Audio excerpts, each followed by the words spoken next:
Are you a lifelong fan of General Hospital? Are you a new fan who wants to know more about the history of the show? Do you enjoy talking about the show with others? Do you find yourself yelling at the TV? Is your self-care an hour a day in Port Charles? If so, we invite you to join hosts Amanda Kimmel and Shannon Coach at the place where all the hidden conversations take place and secrets are revealed. Meet us at Pier 54, a General Hospital fan podcast. Hello. Hi. Welcome to the General Hospital recap for October 13th through 17th, 2025. We have quite a few Port Charles pipelines. We want to start with emails, awards, or person I found in a show. Too many options. How about we start with awards, because I can do that, and then we can go to the pipelines, because you can read those while I'm driving, because today's another day where life is crazy. So I am going to be in the car with Madeline. Okay. All right. So tell us about the awards. Alrighty. So obviously nominations were based on 2024. And for lead performance in a daytime drama series, we have our lovely Alexis Davis, Nancy Lee Grawn from General Hospital. And then lead performance in a daytime drama series actor is Paul Telfer, Xander Kirkus from Days. I don't know him. I'm sorry. We don't know Days. I was going to say, we don't have to do the others because these are the daytime Emmys also. True. Let's see. Did we win this one then? And then this one I was kind of conflicted on for supporting performance in a daytime drama series actor, because we had Gregory Harrison, who played Gregory Chase, and that was an amazing storyline. But I can't be sad that our love Jonathan Jackson took home the award. So yay! I just love him. He looks so handsome in his suit. But anyway. I need to watch his speech. I didn't watch them. We say this every single year that we need to actually get together and watch them. We do say it every year, and then we don't do it. I know. I had friends of mine sending me clips of him, and I was like, stop, I'm not watching all that now, but I'm glad to know that he won. And then guest performance in a daytime drama series is Allie Mills for Heather Weber, which I think that was 100% deserved. Thank goodness. Yes. And then directing for a daytime drama series was GH, daytime drama series was GH, and costume design was GH. Did I get them all? I think so. There was 7. and writing. Did I say that already? Writing for a daytime drama? I don't think so. Okay, then writing. Sorry, I took screenshots. I was trying to make sure I got everything. No, that's okay. So, yay, we were the big winners. Yay. We have any part in it. Listen, we definitely know that somebody or somebody's listened, so who knows? Even right, we were part of that writing team. We're going to put ourselves in there. We are. But yes, congratulations to everyone. One day. Maybe we'll win an Emmy one day. We would lose our mind. If we got to go, we would lose our mind. No, I just want to win one. And you'll be like, I thought this was only going to last 6 months and Shannon was crazy. Yeah, that would be my award speech. Thank you for making this last longer than 6 months. You're welcome. 6.5 years later. Right? My timeline was only a little off. Mm-hmm. You have little faith. All right, so we can do email or person that I found. I want to know who you found. I'm curious. Okay, so this may actually come as a shock to some people. I never watched Dawson's Creek. What? I did not watch Dawson's Creek, so guess what I'm watching right now? Dawson's Creek? First time ever. Yep. Oh my gosh, I wish I would have known that, because I just got done rewatching it, so I absolutely would have watched it with you. We thought about this, though, because Erica is rewatching it too now, and I was thinking about it as I think I just got onto season 2, or maybe now I'm at the end of season 2, but as I got onto season 2, I was like, this would be a fun podcast. Have someone who knows the show watching for the first time with someone who has never seen the show discussing it. That would be fun. So are you and Erica starting a podcast? No, I didn't have time to. I mean, I do, but that's a dedication. But that's something that we could have batched that didn't have to release until or do 6 at a time, and then maybe I can stop watching. Where am I anyway? Who did you find? Joe Flanagan. Oh, yep. He was. Hold on. I thought I wrote down which episode he was in. He was the guy working on the boats that Abby and that Abby liked and Jen went to kind of open up the flirtation with, and he liked her. Yes, instead. yes. Woo! I mean, I thought that Neil, so he played Neil Burns on General Hospital. Thought he was a cutie. You know, I love nerds. Like, so I had like the definite nerd crush on him. Oh my gosh. He was not a nerd in Dawson. No. He was like in his early 30s. And I was just like, oh my goodness gracious. That is such a good catch. Again, this is at least my second time that I've watched it, and I did not catch that. Season 2, episode 2. Nice. 2 and 3, because he was in 2 episodes. Mm-hmm. So, yeah. Joe Flanagan, back in Dawson's Creek. Wow. Yeah. Good find, good find. Yes. All right. So we then have, I think we only really have, it looks like we have 2-part message from the same person. So Karis, hello peer people like that. I don't remember the full context. Anna did a check on Vaughn where she referenced him as S. Vaughn. What if the fake background was easy to find because his name is actually Stone Vaughn Jagger? Oh, no. Thoughts? Keep doing what you do. The 411s keep me so nostalgically happy. Thanks for taking the time. Aww. And thank you for writing the pronunciation of your name at the end. And I apologize for not reading that. It's Karis, not Karis. So I-Z, not I. How I pronounce it. So I apologize. So for the Jagger storyline, I feel like they already ruined it by bringing back the wrong original Jagger. And so we just need to let that family rest. Like, we're done with it. It's over. No extra. I don't see why we need to bring back a new Jagger family member. If they're just going to treat it the same way as they did original Jagger, it's just going to make me mad. So that's my no.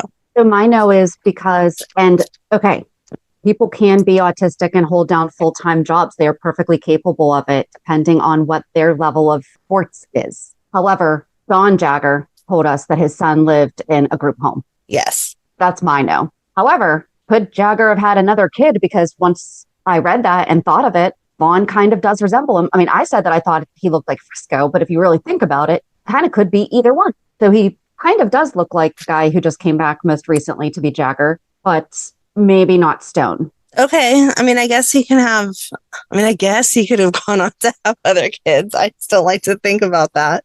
But I do agree with you. You're right. From what he said about his son, it wouldn't be probable that he would be in the WSB. Because he implied that his level of supports need was higher than theirs. Right. And if you're newer to the show, both are correct. It depends on what the person says, has autism or is autistic. My daughter says she's autistic, so that's my go-to with autism is I say that. I have had people risk it, and there's actually a really good article by the Autistic Self-Advocacy Network that talks about person first versus identity first. So if you're interested in that, anyone who's ever asked has always been nice about it. So, it's not anything, but I just feel like maybe occasionally I should throw that in there in case somebody is a new listener and we have not talked about my daughter in any time recently. So that's my thought on that. However, she did write in a second email. So let's get there too.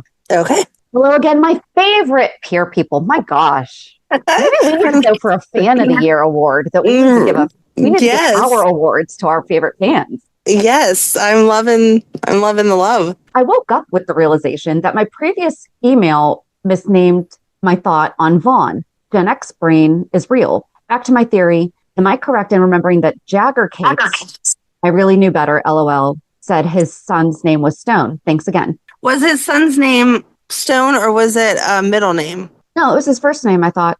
Was it? Okay. Hold it. Okay. Gen X brain is real. Seriously. So you are correct that Jagger said his son's name was Stone. I'm not sure where you think that you misidentified, though. It says Anna did a check on Vaughn where she referenced him as S. Vaughn. Yeah, so that would be right. Yeah. And she's saying Stone Vaughn Jagger. Makes sense to me. Yeah. Oh. Oh, geez. Okay, you're not alone here because you are going to have just listened to us process this. Yeah. What's Jagger's last name, Amanda? Jagger. No, it's not. Cates. Jagger You Cates. just said it too. Yeah, we did. Yeah, Jagger Cates. yeah. Sorry. I'm like, That's what she misidentified was Stone Vaughn Jagger, not Stone Vaughn. there you go. Cates. I did Hey, it look myself. You're like, what's Jagger's last name? Jagger. Oh, no, wait. No, it's not. Okay, got it. So we all got there together, and other people listening think that we're probably all asleep. So, I love Jagger. He's my favorite. I can't remember his last name. Oops. all right, we all got there together. That's all that matters. So perhaps you will find comfort in my rereading of your email and not understanding where you went wrong. Oh, that's funny. But no, I think that if he is related to Stone, I hope that it is a different child, not Stone. Right. It's my personal opinion on that. And the age thing, though, I don't think that's correct. But again, they can redo any of that. Right. Yeah, they can re-age however they want. How old would he be? Actually, I said that he was 21 in 2024. Oh, no, this is when did Jagger die? Beginning Wasn't of it just last 2024? year? It was the beginning of 24, right? Wasn't it like March? So yeah. Hold on. February 2nd. So he would have said that he was 21 in 2023 because it was right when he came back. So, okay, actually, Vaughn's age does match up with that. Oh, no, because isn't he supposed to be like 26, 27? Yeah, he's supposed to be older because remember that was why everyone was in like such an uproar about him dating Emma and Joss because he was the older man. So I thought he was like late 20s, maybe even 30. Okay, so, all right, we pieced that all together. But if he had a little brother, possible. Yes. Interesting. Okay, so this upcoming 411, guys, we're done with our year of lucky. And he ended it perfectly by winning for us. I know, look at that. It's like, here's a whole year, boom, and an award. You're welcome. So we are going to have a fan spotlight on Thursday with fan Melanie Harrison, and she is going to share more about her love of the show, but then also she's going to share her favorite storyline of Blackie and Lou, their relationship. I'm so excited. I am too, because I think we've said this, like we knew John Stamos was on General Hospital. Neither of us remember him because of our ages, but I feel like that was something I knew because he was Uncle Jesse on Full House. And, you know, people in my family watched General Hospital and they're like, oh, I remember when he was on General Hospital. Right. So, yeah. All right. So let's get to Hulu headlines. On Monday, Sunny is on high alert. Kai and Trina play detective. Did they play detective or did they just remember where they were? Right. Chase vents to Brook Lynn. Drew presses Willow. Curtis and Portia discuss their future. On Tuesday, Nina is in the hot seat. Willow believes the worst of Michael. Rick dreams of Elizabeth. Sidwell throws his power around, which I am loving that. Ava and Christina try to turn the page. On Wednesday, Tracy gets legal advice. Cody makes a shocking discovery. Molly confides in Dante. Dio makes an unlikely connection. Brennan demands answers. On Thursday, Jason makes a confession. Anna comes to a startling realization. Felicia confides in Elizabeth. Charlotte receives a warning. Cody gets a pleasant surprise. And then on Friday, Carly does some digging. Britt asks for a favor. Nathan questions Dante. Glenn is uneasy. Anna seeks out Brennan. Where do you want to start? Because it's its own whole section that I feel like we can run through, can I start with Rick dreams of Elizabeth? Sure. So we see Elizabeth walking Cody or walking Outback. Sorry, I'm thinking of your dog Cody because it was Cody later. Walking yes, there is a Cody in my house that is a dog, guys. So yes, exactly. You're confusing me there. Yeah, there is a reason, an acceptable reason why.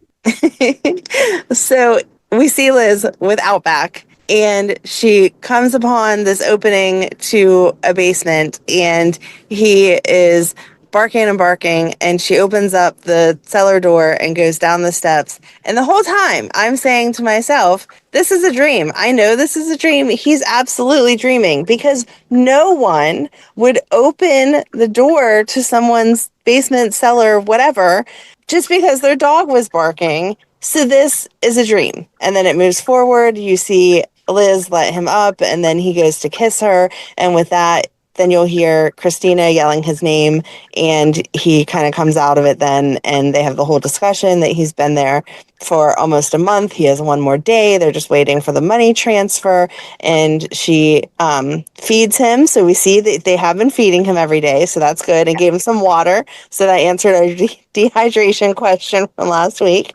And then she puts the ball gag back in his mouth. Using some liquid IV. See, that's where good product placement would be. Which flavor of liquid IV do you want today? Do you want the bomb pop? Do you want the peach mango? You're right. They miss an opportunity every time they hold someone captive. Available for consultation. Maybe liquid IV does not want to be associated with how to keep your kidnapped victim. I mean, so that is fair. That is a fair assumption. For all your kidnapping needs, liquid IV. Right, and maybe that's bad enough that people associate them with drinking too much. Yeah, maybe they just don't want that added to their usage. I could understand why you get drunk last night. Did you accidentally kidnap someone in your basement? Liquid IV has a dual purpose. Alrighty. Sorry. I'm gonna keep moving on. Poor liquid IV. So she explains all that, and I'm like, okay, put the ball gag back in. She goes away. All right, thank you for answering our hydration questions, and we have a deadline. I'm good. Then we see Cody walking out back, and he comes up to those same cellar doors, and Outback's sniffing all over the place. And I'm like, did I forget? I thought that he was in their basement. Is he just in some, like, I don't know, bomb shelter or something that they have in the neighborhood? Like, why are all these people just coming upon it? And then it goes on to explain that Cody's there to give Molly the rope that she had asked for earlier in the week because she's writing her love story. And so, no, that's why he's at Alexis's house. Sure enough, he opens the door to the cellar. They go down and he finds Rick there. If you're taking your Cody for a walk and he starts barking at a cellar door attached to a house, do you just go in? No. I'm pretty sure that's like illegal, right? Trespassing, stuff like that. Okay. I'm glad to know that I'm not irrational with that thought of if my dog is walking and sniffs at someone's like car, I don't go opening their car doors. That's not allowed. You can't just help yourself to people's property. You would want floor plan because that layout makes zero sense. In this area, so New York obviously is different than Pennsylvania, but we are on the East Coast. So I feel like it's reasonable to assume that at least, we talked about this a couple weeks ago, that like some places don't even have basements. So the fact that like every single house in Pennsylvania, well, not every single, but like the vast majority of homes on this side of the country have basements is like mind blowing to people. Mm-hmm. And when we see those types of doors in homes, it's typically 4 to 5 steps down into basement. Right. It's not to the main floor. No. It's not to, which then you walk through like a hallway and then down huge steps. Right. They are at ground level, 4 to 5 steps down into the basement. Right. And from what TV has told me in the South is that's the kind of doors that they use for like the tornado shelters and stuff. So I would assume that it would be the same. So where they're getting this floor plan from, I don't know. I'm glad we're on the same page. I would like to see a copy. Right. You open some storm doors to a full flight of stairs and like a doorway. A Matterport layout of Alexis's. There was an actual doorway there. It wasn't even like... Right, that's what I'm saying. Oh my gosh, yeah. No, insane. But anyway, Cody goes down and he releases Rick, and they somehow can't go up steps to come out into the house. They climb back up the steps. I'm extra confused about this floor plan. And climb through the cellar doors and go around to the front door of the house. And at the same time, Alexis is standing there shocked that they're at her front door. And then you see, so did Ava and Christina also enter from the outside? Right. But that's the thing. How did they not pass Cody and Rick? All doorways lead to that one set of stairs. I'm so confused. I don't understand. So then they come up and They should have passed each other then. Right. How did, right. Right. If they went in, if we didn't see them walk through the house and go down the steps, then that means they went from the outside and they should have seen Cody and Rick coming up from the basement. But either way, both places should not lead to that same flight of stairs. There should be a second flight of stairs somewhere. But Ava and Christina come up and are like, oh no, he's gone. And then see him standing there. And Rick goes on and on about how he's going to turn everyone in and that they're so evil and all the things that they've done wrong. And they again point out that he can't do any of those things because it would hurt Molly and that would make her upset. And he continues to say he doesn't care. He's going to do whatever. And then Molly walks in and saves everyone. Like, they need to be so grateful because the second he saw Molly, he then changed his story and said he went away for electronics detox and it actually ended up being a cult and he drank the happy juice and then he got lost. He said, and it wound up being a cult. I went, what on earth? I mean, that was pretty quick thinking. It was. But I guess even after watching Dawn of Day, I'm still a little ignorant to the availability of cults because if I had to explain where I was, that wouldn't be my go-to. I mean, also, it's just crazy enough that is Molly going to question it, I guess? You know, is she... True, why would you make that up? Yeah. Right. But also, Molly is an ADA, so she's going to want to prosecute and find these people. Mm-hmm. However, I did love that Rick was doing Cody a solid and really building him up as he's a great guy. He saved my life. He and Outback saved me, you know, and really kind of giving his blessing, I guess, and not pushing Molly towards Cody, but kind of pushing Molly towards Cody and being like, he's wonderful. I loved that, but I also felt really bad for Cody because she's like turning to him like, what woods? Where did you find him? And he's like, I can't really recall. Like, I don't know what to say because your dad's making this whole story up at the last second. Well, he's going to be caught on, I'm not even the one who just lied. But your dad obviously didn't want you to know this information. So am I supposed to tell you the truth? Right. Or do I just follow along with what they just said? Right. And that's what Christina, Ava, and Alexis talked about then because they expressed the same concern. And Christina was like, no, Cody's not going to do anything that jeopardizes him getting Molly because he really likes her. So, yep. And then we did see the following day or later on that day. So Cody takes Molly and Rick to the hospital for him to get checked out. And then Christina and Ava and Alexis end up back at the office to see if the transfer went through.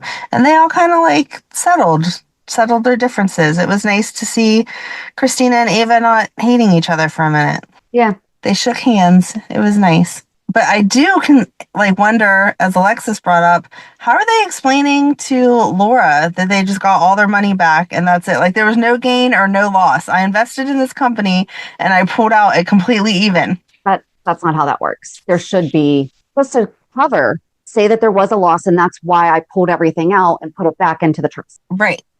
So, but yeah, it was a nice little happy ending. And then Rick was honest with Elizabeth about how he was not doing the Willow case pro bono. And she understood, but then she made the joke that maybe this cult wasn't such a bad thing since it got you to realize some things. Yeah. I did not picture Cody being the one to find him. No, me neither. Was not on my radar. Why would it have been, too? Right. Cody also mentioned when Molly asked him about the lariat, he looked at her like she was kind of crazy. And she's like, when you were doing because she asked if he had ever done rodeos. Mm-hmm. And he's like, oh, you mean for horses, not like for Bam Bam Bigelow using a lariat. And he was actually a WWE wrestler. And he passed away in 2007. Aw, I loved that her face was the same face I would have made. What? Yeah. Yeah. I also like whenever they pull in little stuff like that. Mm-hmm. Because that is something that a guy his age would probably reference back to their childhood. No, when this wrestler was doing this move, this is what he did. Oh, wait, that's actually used. But I mean, Cody would know what that was used for in outside the ring also. Mm-hmm. So, yeah, that was the little nerd moment checking with Shannon. All right, my thing All right, was where to kind go of from there? I was gonna say my thing was kind of self-contained. What annoyed you this week or really caught your attention? Because I was Those set are on those two cellar totally doors. different things.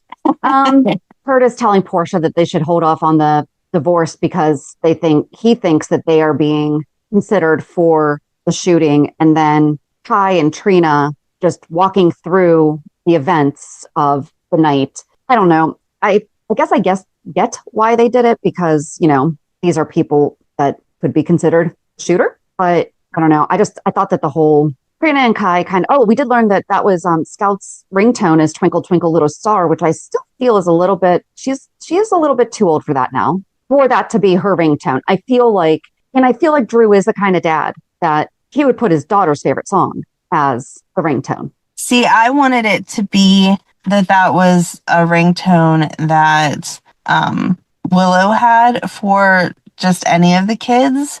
And I wanted so we saw them reflect on that. And then it flipped to Drew and Willow sitting on his hospital bed as he was getting ready to be discharged. And she was talking about it was the end of her shift. She needed to go change. I wanted her phone to ring then and Twinkle Twinkle Little Star to play. Oh, okay. So that brings up a good point. Did we for sure see that it was Rick's or Drew's phone? No. That was ringing. Or was it the killer's? Amanda. I like that. That's what I wanted. I wanted it to tell me that it was definitely Willow based off that, and then it didn't. What if that does happen? I would be very happy because I think it is Willow. Trina is visiting Portia at the hospital and Willow's phone is not on silent and she hears it. Then she'll know. And she'll put the pieces together. But then they're going to have the same predicament. How do we explain to people that we were there? Right. And especially where I don't feel like they have not been forthcoming, which I still think that can be considered obstruction, right? Probably, especially since they went out, saw that he was shot, didn't do anything, and then ran away. True. The fact that they weren't offering him help. We know from the series finale of Seinfeld, nope, because that was in California. It did not happen in New York. Never mind. There's a Good Samaritan law. They wound up going to jail because they saw someone getting robbed or something and they did nothing. Oh, okay. And George, Jerry, Kramer, and Elaine all went to trial and wound up going to jail because they were not good Samaritans. But it was not, the show was based in New York, but they were not in New York when it happened. I think. Either way. Yeah, I don't know if there's a Good Samaritan law in New York, but I feel like no matter what, it is your responsibility. If you see someone shot on the floor, that you at least call 911. But I do understand they saw the headlights and knew that next person would be there. I don't think if they wouldn't have seen headlights that they would have just left and been like, oh, well. Stand corrected. They were in Massachusetts. Oh, okay. I'm like, I knew I was so wrong when I said LA, but either way. Yeah, so if you see a crime in progress in Massachusetts, you better help. Call the cops.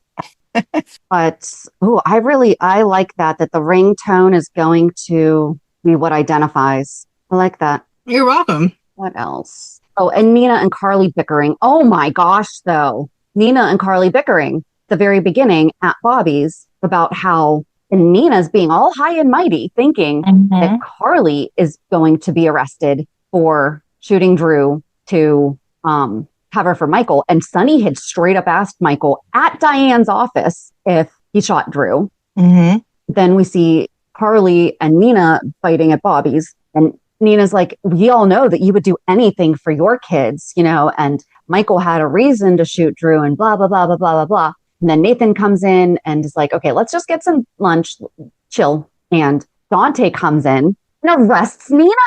Yes, that was beautiful. Not Carly.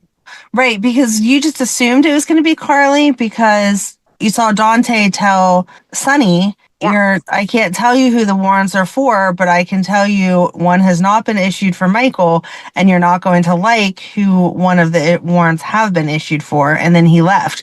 So Sonny went straight to Bobby's to tell Carly, get your bag, let's go. I have the helicopter on the runway ready to take you wherever. And you see Chase kind of perk up, like, is he going to step in and not let them leave?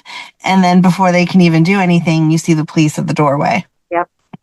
So are we to assume that Willow was arrested during her supervised visit with the kids at the same time that Nina was being arrested? And I did like that because they had to do both at the same time so that they couldn't talk to each other and warn each other and whatever. So that was cool. Right. I do believe that Michael had scheduled the supervised visit completely independently of this. However, I think that the police were able to use that information and be like, okay, we definitely know that she's going to be there and that the kids are going to have somebody able to help them process if needed. Like, the social workers are not therapists, but whoever it was that was supervising the visit would at least be able to help in some way if the kids needed help, I guess, processing what was going on. But then Michael, at the end of the week, says to Sonny that now Willow will never get unsupervised visits with the kids again because she was arrested during a supervised visit. Yeah, I don't think that is correct because it would still have to fall under innocent until proven guilty. I could arrest you on anything. That doesn't mean that you actually did it. That means that for a moment, that's where the information pointed. So I can't take custody of your kids, or your baby daddy can't take custody of your kids because you were wrongly accused of something. Right. If there's a danger to them, absolutely. But not just because you were arrested in front of them. I mean, obviously, there's enough evidence for her to have been arrested. So, like you said, I think it's proven until, innocent until guilty is how it's supposed to be. I think that they're both jumping the gun because Willow talks about it the same way with Drew of, oh, when Michael gets arrested, then I won't have to worry about him at all. I'm assuming that even if Michael went to prison for many years, that there would still be something that says he's entitled to phone calls or letters or some type of whatever. Like, you don't lose your parental rights just because you make a bad decision unless it's involving something with children. Right. Like I don't know. I mean, people still see their kids. Custody is completely separate from other legal matters. Yeah. Yeah. So, like you said, it had nothing to do with being in danger. It's not like she shot him in front of the kids. Right. But yeah, those are two separate issues. But my goodness gracious, she needs to just shut up and listen to Martin. He's like, I need a guilty or not guilty. That's literally the only thing that we need right now. No. We need to tell them that we need to change the... Right. She's acting like it's a trial. And he's like, this is just the arraignment. This is where we just want to know, can you post bail and get back out? Or are you going to go to prison until the hearing? They don't want to hear all that extra nonsense. You're just going to make the court mad and then end up messing yourself up so that you do go to prison. Like, this is what we're focused on. And then, come on, Drew is stupid, but he is not that stupid to sit there and think that Martin can affect both of them. Right, that he can actually represent them both. Right, thank you. That's the word I was trying to say, represent both of them. That he, like, how would that not be a conflict of interest? Even if one was not the victim and one the accused, he still wouldn't represent both of them, even if they were both accused. Like, he's not saying I'll represent Willow and Nina. Like, they're two separate things. Right. Well, but the same co-defendants can be represented by the same attorney. But it's not in their best interest, usually. Right, exactly. But it is possible. Yes. But I don't think Martin would do it. I told her that she needs to get the best defense attorney possible. I don't think that is implying Rick. Who do you think that is implying? Who are we going to be getting to come in and be Willow's defense attorney? So I obviously would want to go to someone from One Life to Live because that's always exciting. But who was that guy that was an attorney for a while that was like a real jerk? I can't remember his name. There was a guy somewhere. I'm giving you so much information. Bad description. I'm sorry, because there's a lot of that. I was going to say, I'm giving you so much information. Why don't you just know who I'm talking about? The bad guy on General Hospital? Oh, that one? Okay. Bad attorney? Guy. Sure. Yes, exactly. Come on. Oh, I don't know his name. I don't know who I'm thinking. I don't know who I'm thinking of.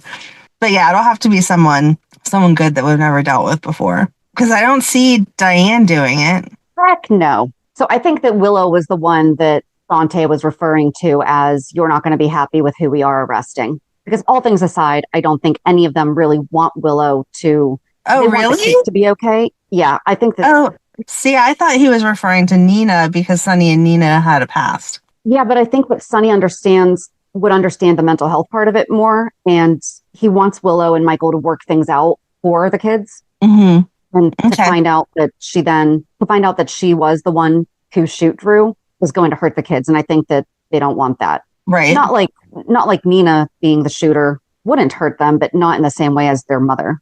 Right. But we know Nina's not the shooter because she's accounted for. Right. So. But no, those are fake cameras.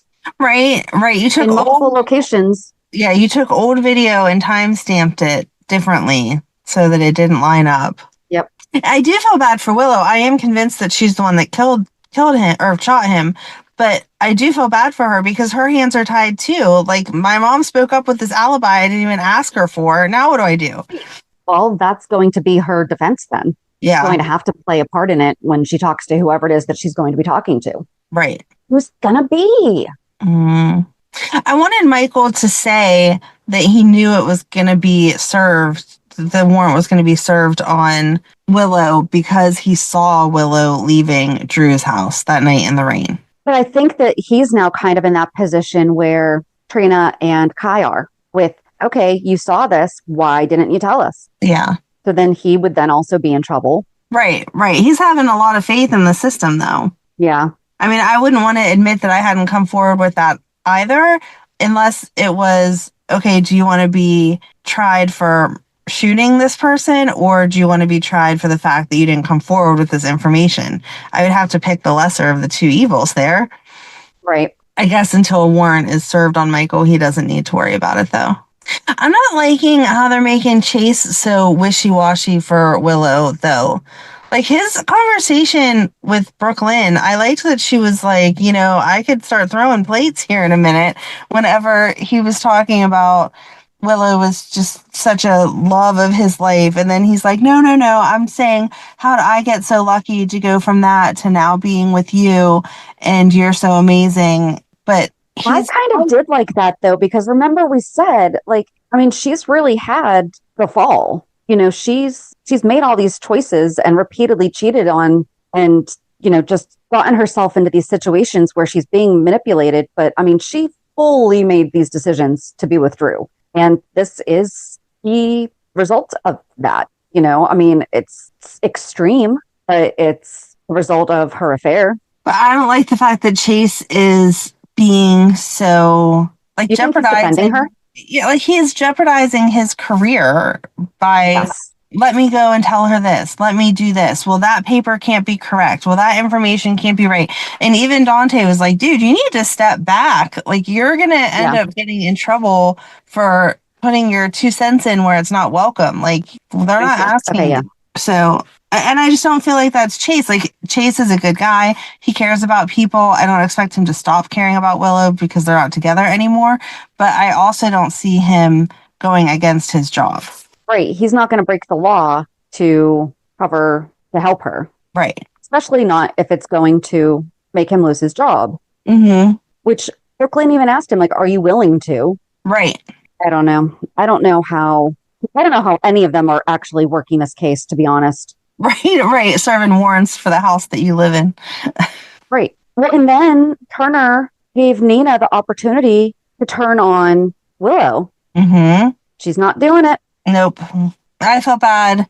Oh my gosh, my brain just went for Nathan.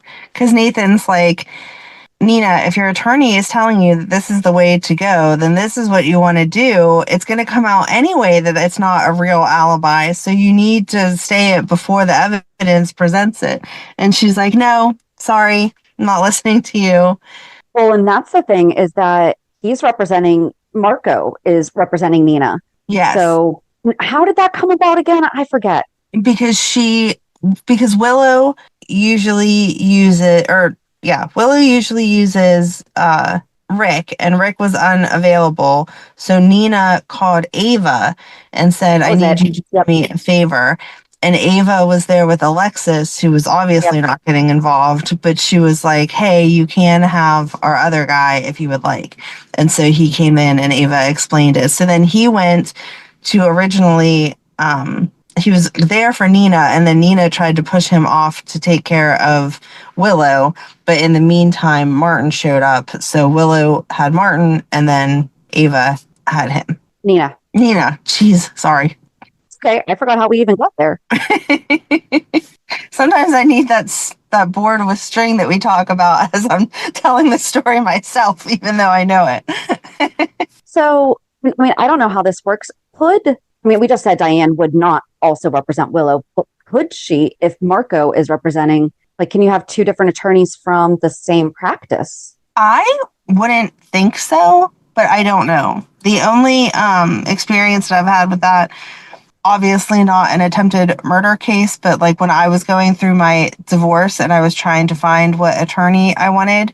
Like how you said that means obviously not attempted murder because it was a divorce case. Come on. Hey, we didn't get that There's far. no obvious in there. Luckily, in your case, it was not. Right. Luckily, it was not an attempted murder case. But I called the company or the law firm that my ex was using, and they instantly said, we cannot offer you representation because one of our attorneys is already representing your ex. So because that's what I've seen that in TV where it's like you call all the good attorneys because if they've even answered the phone and taken your name, they can't actually talk to the other person, right? Like they could have never even given a consultation, but if they've had any kind of contact with you. Yes. That's how you make it so the other person can't get a good attorney. Oh, all right. So I don't know if it's that far in real life. I know that's how it is on TV, but in my case, they at least would not represent once they had committed to representing my ex. Makes sense. Yeah. I mean, we're just going to have to see how that plays out, obviously. But I really like your idea of Twinkle Twinkle Little Star. And what's going to happen with Kai and Trina from that? I mean, not that they should continue lying, because obviously that's wrong. But why can't they say that just Kai was there? Mm. I mean, Kai had a key. Kai had every right to be there. That's how he's there now, getting everything ready for Drew to come home. Why can't he say he was there? He heard Congressman, say he was in the bathroom. I was doing stuff for him, and then I went to the bathroom, and when I was in the bathroom, I heard Drew come home, and I was going to approach him, and then before I knew it, I heard gunshots, so I stayed out of it because I didn't want to get shot, and then Tracy was there. No one needs to know how long he was in the bedroom for. Yeah. I don't know. Who asked? Because I think it was Anna talked with him this week, right? Just about something basic, like, what do you do in the house or something like that? I forget. Oh, I can't remember what she asked. Remember, he gave some kind of, not a vague answer, but kind of. I mean, he does just do a little bit of this, a little bit of that. Whenever Drew got home, he was like, I tried to set the place up. I called a cleaning lady to come in. That was it. Yep. I have this stuff. So, I mean, he's answering the questions that are being asked, not offering up any. Right, which is a smart way to go about it. Right. I feel like we could speculate on this all day, though. True. So what else happened? I didn't understand Charlotte going to see Valentin. I know it made you happy to see your man again. And very. And that's all well and good. He did tell Charlotte, hey, I know that Rocco's birth mom, Britt, is back, or the woman who gave birth to him, however is the proper way to say it, is back. But you need to know that she is dangerous, and you should tell Rocco that she is dangerous, and you guys need to stay away from her. And, asked her all the normal stuff. He did comment on the fact that she called him dad instead of Papa. I know. So that was cute. I don't understand why we're making this such a big deal, though. And I don't find it, especially with how international and cultured she is. It's not as childish as we're making it to be. Right. No, I wouldn't have. I would not. Papa. No, I would not have had an issue if when she saw him, she called him Papa. So I was surprised that she didn't call him Papa whenever she saw him. But once we talked about it before of why back home she may have changed it because people may have been making fun of her or she just may be feeling too mature for that, that made sense. But I still expected her to say it when she saw him. Yeah, especially since she hasn't seen him in a while. And I didn't like, and surprise, surprise, didn't like Lulu being like, she's finally what you never let her be, a normal teenager. Oh, Lulu, you were, she's like, I looked all over the place for her. You were in a coma for 4 years. Yes. It's not like you searched for her for 4 years. Right. Yes, that was the first thing you did when you came out of it. Mm-hmm. But it's not like he was keeping her from you. No. And I did like Charlotte basically telling Lulu, listen, I understand you have an opinion of my father. However, I disagree. And he's a great guy. And I know who he is. However, what was meant by Brennan said it to Lulu that it doesn't matter what she does to protect Charlotte. Charlotte is Valentin's daughter, and that alone makes her vulnerable. Right. So are we now thinking that like Charlotte's going to be targeted for something? Is this what That's what it feels like it's is into. supposed to be our concern? Right. So they talked so much about Faison that I thought for sure Friday was going to end with him, that JD watched Friday with me. Aw, that's cute. I know. And the brain thing kept getting brought up. And Anna finally said, yeah, I know. We've all seen the brain. They did the autopsy. However, you know who could fake all that and who could manipulate all that? Faison. Yep. I really do feel bad for her. So- Like, you could tell she was scared and no one was listening. And she's like, you're not taking this serious enough. This man is crazy and he can do anything. And Valentin implied that there is someone else that is just as passionate as his dad about stuff. It has to be Sidwell, right? He said someone in Port Charles. Oh, he did say somebody in Port Charles. See, I was thinking when you mentioned Peter last week, and I was like, no, because then Britt's note, which she remembered opening up earlier, or she remembered like later on in the week when she was talking to Jason, and it has a C. It signed it as a C. Mm-hmm.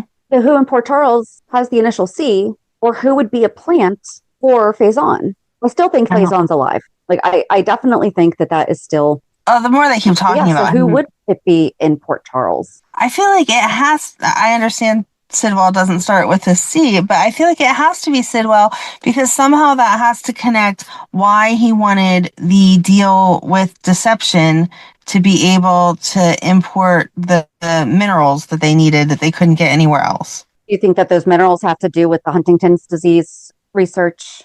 I don't know what it has to do with it, but it has to do with something because they said, Brennan said, I don't know if Brennan said it to Valentin or if Valentin said it to Brennan, but anyway, it was Brennan saying, you should be concerned because where your daughter lives, there is someone there working. And Valentin was like, yeah, there's someone there who cares about it just as much. And they're, importing stuff and starting whatever that side of the business is. So to me, it just makes sense that it would have to be Sidwell. Okay. Do we know that Sidwell's name's actually Sidwell? It's Jen's. But I mean, But do we is know that Jen's- do we know that that's his real name? That's not just a cover-up name. That I don't know. So Or is it C for Cassadine? And it's Helena. no, we're not bringing Helena back. No, On, I miss Constance Towers. I agree, but no, not unless we do actually get Lucky back to take care of her. Okay. Which we know is not happening right now. I will hold out for that. All right. Okay, but because there was something with so Valentin's warning Charlotte about Britt. So Valentin obviously knows that Britt is connected to whoever this person is. Mm-hmm. Have we seen Britt and Sidwell? No, I feel like we hadn't seen Sidwell in a while until we saw him this week talking to Drew. I loved that he put Drew in his place and was like, no. You think that you're in charge? No, I am. That was great. Drew's like, you're going to do this, and then twist this way and manipulate this. And Sidwell's like, if only it was that easy. But remember, the receipt was in your safe. So we already have people thinking one way. Yep, love it. Then we saw Britt talking with Vaughn about, his being undercover, blah, blah, blah, blah, blah. And Uncle Lucas rolls up and is like, if you hurt my niece Joss. That was so sweet. I loved it. I loved I'm going to be overprotective. She's not going to know about this because you're not going to say anything. And I mean, Lucas is so not a threat. Mm-hmm. But he tries. He did. It was cute. And then Britt went over to him having dinner and was like, you should just know that no one can live up to Lucas's standards. And I was like, no, he didn't have ridiculously high standards. He just didn't want people lying to him all the time and switching babies on him. Like, come on. Right. Was confused. Well, so they were also asking about Brad. Mm-hmm. Or Britt was asking about Brad, and Lucas told her that he didn't know where Brad was. I was sad that he changed his number. Britt said she tried it and it was disconnected. That made me sad because I miss Brad. But so what's up with Brad now then? I don't know. I mean, he did have a chunk of money. He could start somewhere else. Yeah, but I think that there's going to be something wrong. And that's why, you know what? There's going to be something wrong with Brad, and only Britt and Lucas are going to be able to help him. And it's going to have something to do with Sidwell. And then Lucas is going to be upset because Marco's dad harmed Brad. And, well, how am I supposed to know that you actually were innocent in it? Because I know that you were angry about your mom dying and all that stuff. Oh, yeah. Did we ever do anything with Natalia? Like, are we done with that? I think so, yeah. Okay. There's no loose ends opened up with Natalia's death? I don't think so. I mean, it's pretty cut and dry. Marco's still angry because he wanted to go after Sonny because he thinks that Sonny had something to do with the death. But, I mean, didn't the autopsy come back as it wasn't any foul play? I think so. But did Marco actually truly accept that? Or is he still potentially helping Jens take down Sonny? Which Lucas is not Sonny's fan, but again, like you just mentioned, he just doesn't want to be lied to. Mm-hmm. So if he finds out that he's actually been helping his dad with more than basic law, like he has been saying that he was, I think Lucas will have a problem with that. Oh, he definitely will. I mean, whenever Lucas said, I just don't want people lying to me, Marco got this look like, oh man. Right. Kind of like Nathan got a look whenever Rocco was asking questions about Faison, and he was like, I mean, everybody said you guys were really bad and you're not that bad, so maybe Faison isn't either. And Britt was like, no, you don't understand. He is the worst. And then they said something about being, glad that he was gone or whatever, and Nathan got a look on his face. Yep. But Nathan doesn't remember where he's been. Right. Oh, he tried to get his job back. I just don't want him taking James.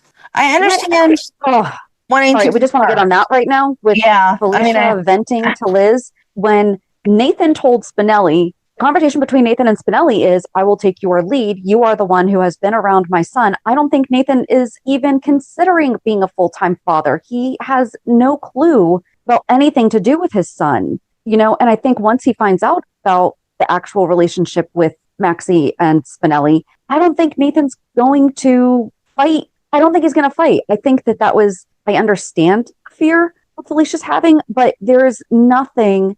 She said that she sees Spinelli being worried about it. I didn't see Spinelli being worried about it. Right. I just feel like that was a completely unnecessary conversation to be having with Liz. And I mean, girl, listen, my anxiety takes me places that are not fun and makes up stories that are, but I don't feel like Felicia is completely irrational I don't feel like she's a jumping the gun kind of person. It's been interesting to see James and Nathan connecting and everything.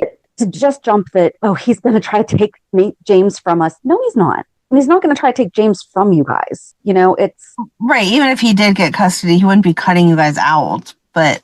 Right. But that's where I felt like she was thinking. Yeah. And I think character-wise, no. And Nathan's like, yeah, so I've been gone for 7 years. I don't know. I need a job. Right. I just wish that Anna had been like, hey, how about we focus on making sure that you're legally alive first? Mm-hmm.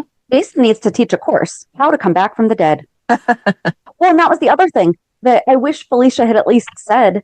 So when Jake came back from the dead for you, how difficult was it to integrate him into the family? Yeah, we don't talk about that at all. They kind of have the reverse situation going on right now. Like when Lucky came back from the dead, how did you explain that to Cam? Why aren't we having these conversations? Definitely is a needed course. I agree. Someone that I thought was going to be dead this week was Brennan whenever Jason told Carly that Joss is part of the WSP. Yes, I was. Oh, okay. But the very end. Okay. Let me just say it real quick because it's not, I don't feel like it's going to take us off track. The very end, he said something about, I don't want to see someone I love getting hurt. He didn't specify if it was Carly, Joss, or Britt. Yeah, that is true. which I think obviously that means it's split. Mm-hmm. But okay, tell the story of what Jason did. I was just I was surprised that he finally did it. Like, I felt bad for him because, he's always loyal to Carly, but at the same time, Joss asked him not to say anything, but he showed up at Carly's house and I love that Carly actually respected that. Yes. And so she's going off about, don't be mad, Brennan this, Brennan that. And he's like, you can't trust Brennan. Okay. I don't know why you can't get it through your head. And she snapped out and was like, well, I'm just not going to talk to you about it then. Like, I don't understand why you can't be happy for me. And I really like him. And he was like, because he's lying to you and he's manipulating people and you don't see it. And she's like what? What are you talking about? And he's like the fact that Joss is in the WSB. And she was like, you're making that up. Why would you even say that? That's not true. And he was like, it is. And then she was ridiculous and was like, why don't Joss even have time for that? And he's like, Easter Island, going to Australia. Like, have you not noticed your kid's been absent a whole lot the past 6 months, a year, whatever? And then it kind of like all clicked in her brain. And she was like, wait, you've been back. Britt's been here for like a month now. So you've known this the whole time? And he was like, I didn't know what to do because Joss asked me not to tell you. And she said, well, then why are you telling me now? And he said, because we don't lie to each other. Yep. And Joss kind of opened the door with telling Carly, I feel like Jason's kind of on the, if you're going to completely ignore this entire part of your life around your mom, fine. Like, I will protect you from afar. I'll do the best that I can, all that stuff. But the second that she starts bringing in, Vaughn's WSB, that opens up a whole new door for, I don't think Joss considered that it could, the way that he kind of said to Carly too, you can't let her know that you know, because that impacts her cover. Because if, you know what, that's probably why he told her too. Because if she was going around telling people like Sunny that Vaughn's part of the WSB and lied to Joss and, all this stuff, then who's to say that they wouldn't have Brick look into him, and then obviously they would find Joss and like all these things, and there would be too many people that knew that then would find out about Joss. But if he can tell her now, Carly's just going to keep quiet on it. And she had a good conversation with Joss later on, like trying to kind of find out, how did you like Stonehenge? And Joss is like, I found, or Easter Island, like, I found myself among those giant heads and everything. But I did like when Joss said something about adulting, and Carly said, I don't know, I haven't tried. I'm like, that is one of the most honest things you have ever said. But Carly does adulting. She does. She takes care of her responsibilities. She's mature about a lot of stuff and ridiculous, but yeah. So maybe that's part of why Jason told her too, was so that, or someone else didn't wind up telling her, because Britt could also wind up telling her. Mm-hmm. Because if Carly gets mad at Britt, she would have said something about, and you knew that Vaughn was in the WSB, and, you're so proud of yourself for saving Joss's life, but not, whatever, but you let her be in danger because of Vaughn. Right. And then I could see Britt being mad enough to go, your girl's in the WSB. Sorry. Mm-hmm. So yeah, I think that there was a multitude of reasons why Jason just snapped. But I do think that the biggest thing is that Carly really thinks that Brennan is being truthful to her, and he's not. Right. Not even close. Mm-mm. So what else? Oh, I did like Ava and Alexis each telling each other that they were good moms. Yes, that was nice. It was nice. I like them just getting along in general. So Nathan asked Britt to have dinner with him and Liesl, and she said no. But then she saw Rocco get off the elevator and decided to change her mind and went and had dinner with them. And they took a selfie. They did. And then he sent it to Charlotte. And now she's stuck with, is she going to say something to Lulu, or is she just going to tell Rocco directly? Because her and Lulu just had the conversation 5 seconds before that about how they can disagree, but they have to trust each other. Mm-hmm. And then back to Rick at the hospital, Molly was ready to spill her feelings to Cody. And then she's like, maybe I should just show you. And she leaned in for a kiss. And then Liz is like, hey, your dad's asking for you. Buzzkill. So, but I'm glad that she finally has the nerve that she's going to tell him. I'm excited to see their little love story grow. Yes, me too. Oh, Anna confronted Brennan for using Charlotte. So there is going to be something. Something's going to happen to Charlotte. Yeah. Else. Trying to think if there's anything else. Oh, Gio started working at Bobbies. Oh, yeah, that was nice. That was a nice conversation between him and Ronnie. Yep. And then Brook Lynn wanted to throw a tea party to welcome Ronnie into the neighborhood because she doesn't want her to sell the house. And she happened to pick a day that Tracy had something else going on. And Tracy's like, no, I can actually just send a check. It'll be fine. Yep. I did like that, though, that Brook Lynn's trying to figure out a way to... Well, I wish that Ronnie would just say what she plans on doing. I mean, I feel like, if I inherited some beautiful house in another state, I don't feel like it would take me a long time to decide, am I moving my family here and living here, or am I selling the house and moving on? And no disrespect to Ronnie, because we don't know her well enough yet, but she's not going to step into Monica's place and start being involved in all these foundations and doing all these things like Brook Lynn was referring to. Right. I want to know what she asked Monica for that she did not deserve, or that she had not earned. She used the word earned, didn't she? Mm-hmm. So what was it? I don't know. I don't know either. It's going to be something dumb like forgiveness. And there's going to be some other storyline that we missed. Or we don't know. I don't think. Well, because she was very sweet to Gio, though, and he tipped him $50. Yeah. And told him never to turn down a good tip. And that I like that she said, she did not say, yep, they're your parents, because that doesn't matter. Right. And she said, you are a great young man, and they would be lucky to get to know you. Mm-hmm. His safety is not in question, Right. It's just, it is like mentally, but he is the one who kind of opened the conversation, though, saying, like, I'm starting to come around to the idea more. Right. And so I did like that she kind of encouraged him to let them get to know him, because he is a great young man and that he is always welcome at her house. I did think it was funny when Chase was like, well, it's Ronnie's house. Monica gave it to her. And Brook Lynn was like, no, we are not doing that. Right. Stop saying that.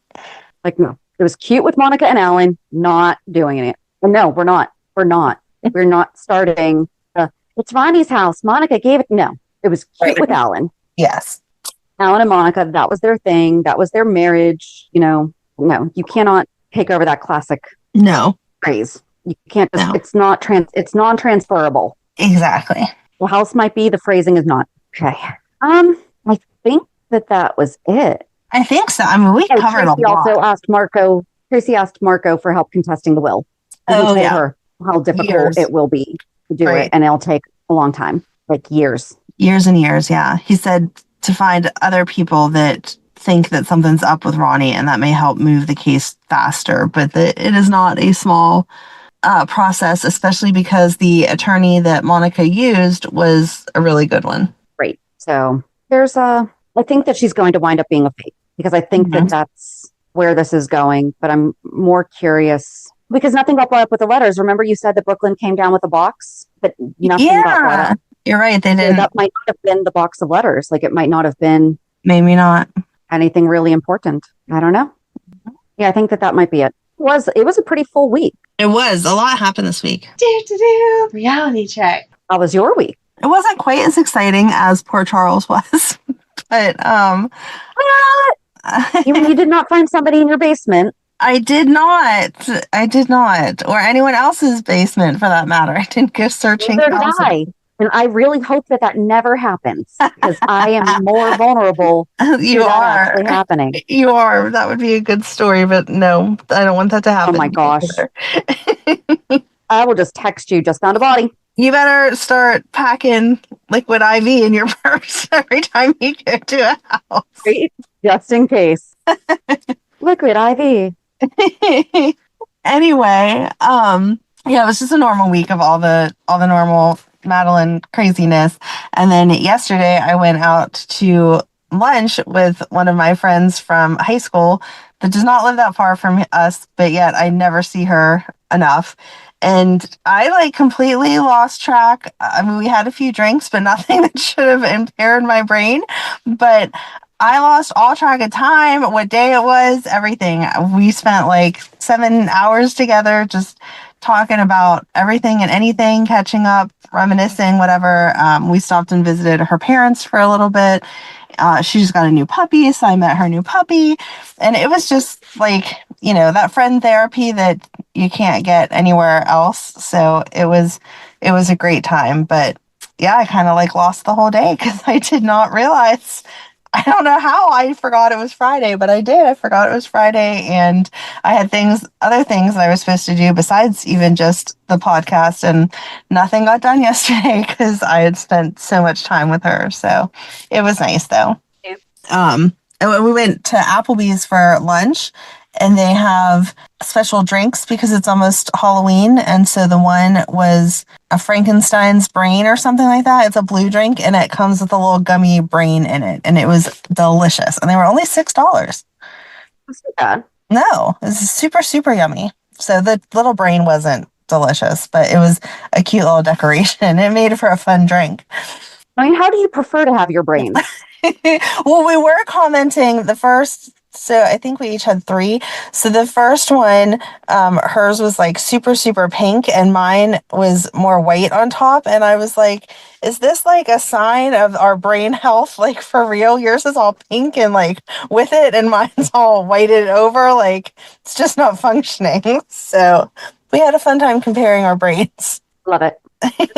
It was very fun. So, but yeah, that was it. This is the first weekend that we don't have a game for the cheer team that Madeline's been on since she was a little girl, because it officially ended last week. So it's crazy that after her dance stuff, we have nothing else to do today. Nice. Mm-hmm. Yes. So what did you do fun? An excellent question. Did I do fun? I got my car detailed this week. Yeah, this is how exciting my life is. Yeah, my car is, it smells so good. Oh, I'm jealous. Yeah, I usually do it myself, but I had it professionally done. I usually clean my car pretty frequently, but did not this time for a while. It's just been a while. Yeah, just had a bunch of doctor's appointments and meetings with my daughter. Yeah, so I guess I was boring. Lots of stuff going on, but just work. Oh, I also gave the presentation on how to start a podcast for my Professional Moms Network. Okay, so it's the overall organization is Professional Moms Network. However, it is the Gloss Loft, because Professional Moms Network is like our in-person meetings, but the Gloss Loft is our online community. So it was for the Gloss Loft, okay, which anybody can be a member of. Wink, wink, nudge, nudge. Well, it is for women, but and it's more towards. I don't even want to say it's. We do a lot of business topics, so I would say the vast majority of us are business owners or heavily involved in the management aspect of their jobs. Mm-hmm. But I feel like there's a lot of value that could be had for anyone. So it's fun. We do a bunch of trainings, and I already have people asking for like a part 2 to kind of take it the next. One woman that participated said that I was super thorough. She's like, I don't think I even have any questions. Like, I know exactly what I would need to do if I had to go start a podcast. She's like, this is everything that you need. But she wrote paper in college for anthropology about how people watch soap operas so that they can engage in gossip without gossiping about people they know. Oh, that's cool. And I asked her, I was like, can you find that paper, or can we at least talk to you? Because she watched Guiding Light. So I let her know that we interviewed Vincent Irizarry. Mm-hmm. But yeah, so it was a lot of fun to kind of connect with people. But I was just happy that it went well, because I was so nervous. I know that I talk a lot, but I get nervous in presentations. So that was it. That was my exciting. That is exciting. And I knew it was going to go awesome, even though you were nervous about it, because... Although the irony was that my audio kept getting messed up. Oh. Great. I just rolled with it, though, because I even made the joke. I was like, well, it's good that I'm talking about that being important right now. It is something that you're used to, though, so it's not like you don't know how to keep rolling through it. I know. Exactly. So, yeah, so that is it for this week. Join us on Thursday as we talk with Melanie. I'm so weird to not say Lucky. I know. That is weird, but I'm excited for that one. So, yeah, have a good week. And we'll meet at the pier. Bye. Bye. If you enjoyed today's show, we invite you to go to peer54podcast.com to subscribe on your favorite platform. Don't forget to leave us a review. And you can also follow us on many social media channels. Just search for Peer54 Podcast. Also, we are not perfect, so if there is something that we missed or messed up, just let us know by emailing us at peer54podcast@gmail.com.